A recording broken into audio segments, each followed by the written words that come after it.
This is video 3, where we'll have a closer look at the software and what you might do if you run into any problems.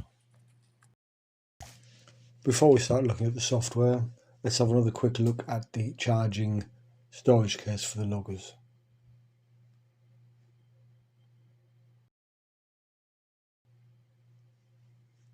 It consists of two banks of 10 charging ports, each of them with their own power switch, and it can charge all of them all simultaneously, taking 2 hours to charge the whole lot from empty to full.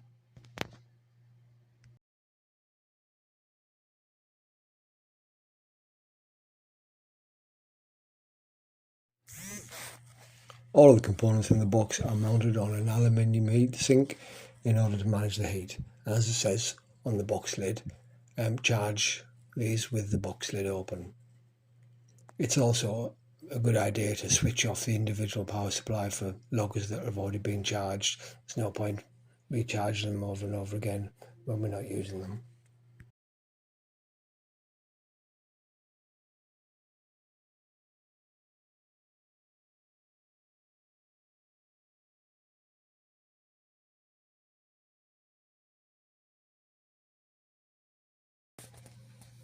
That's it for loggers for now. Let's hope these last us as well as the air mods have. Right, let's have a look at the software in a bit more detail. First thing we're going to do is have a look at the pilot file. We touched on this in the second video, but here we'll look at a bit more detail. The pilot file really is just the association between the logger number and the pilot. The loggers themselves don't actually know what number they are. They don't have any internal storage like we had with the air mods, so it's just physically on the outside of the logger. You can set this file up in advance of your competition, and the names here don't actually get passed through into your scoring software. They're merely used to identify the logger and then name the IGC files that get created. The highlighted ones here, 101 through 115, are the official set of loggers that belong to the BMAA. 100 and 116 belong to myself and Deepak.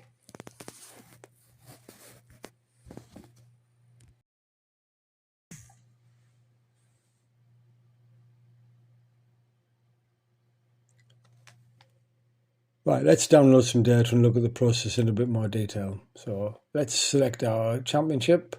I'll select Diamonds Hall.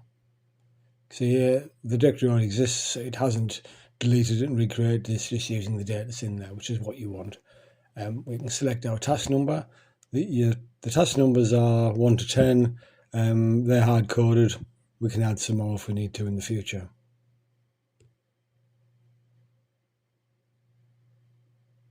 I'll select 2. Pick our pilot from the drop-down.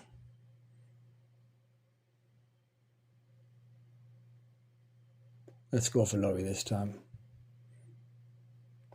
Now, the date is currently set to today's date. Now, there isn't any data on the logger for this date, but let's see what happens if we try and download it anyway. Connect to the GPS. It'll still download all of the data that's on the GPS. I can see 35 sectors. Create a backup, but failed to find anything for that date, which is what we expected. You can see just above there, it tells us the last timestamp on the logger, and that was on the 24th at 9:20. So let's put it back to the 24th and have another go.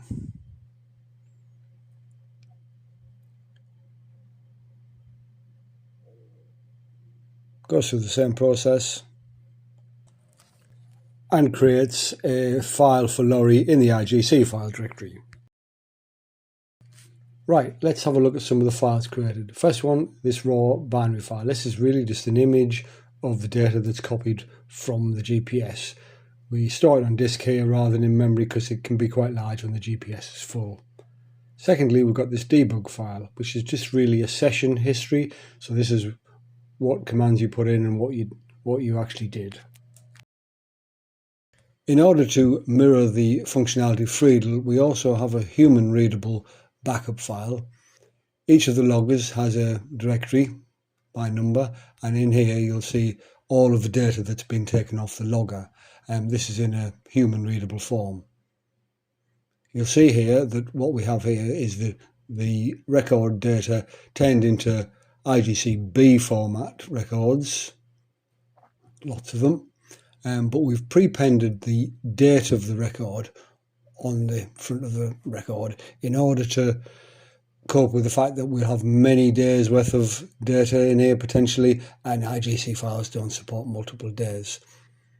So this data can't be actually processed by anything. It's not a valid IGC file, but it would be useful for debugging, and if the other data was lost, it would be possible to turn this into an IGC file with another little routine. You can see here at the bottom of the file we've got records from the 24th.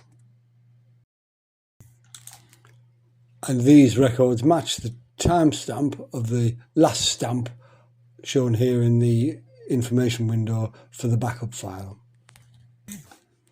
Right, let's close this up and go and look at valid IGC file in the IGC files directory.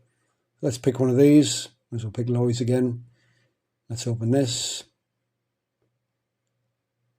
Here we can see all of the B records, but the top of the file now has all the header records in it, which make it a valid IGC file, and these are the things that are interpreted by your scoring software. You may notice there are two date records, a HS and a HF record. This is to maintain compatibility with the official IGC standard, and also to mimic what Friedel does. So these files will be valid under all circumstances. Okay, we're done with looking at files now, so let's close all these up and we can move on to looking at the software itself. Every effort's really been made to keep the software simple. It's all written in Python, tested originally in Python 3.8 and with some testing on 3.9 and 10. All of the source lives in GitHub. You should be able to see on the screen now the repository where it lives. Here are all of the files, notes, spec files for building it, etc. One final thing to cover is leap seconds. The code handles leap seconds, but as the whole process for adding leap seconds is non-deterministic, it's not possible for us to code it up so they can happen automatically. So at some point we may need to make an adjustment. Although as the Earth does seem to have started to spin a bit faster, it may be some time before we need to do this. I hope all this has been of some use. There is probably going to be a fourth in the trilogy of videos. This will cover some utilities that I'm hoping to put together just to help us handle files and do plots and look at data, but more on that in the new year.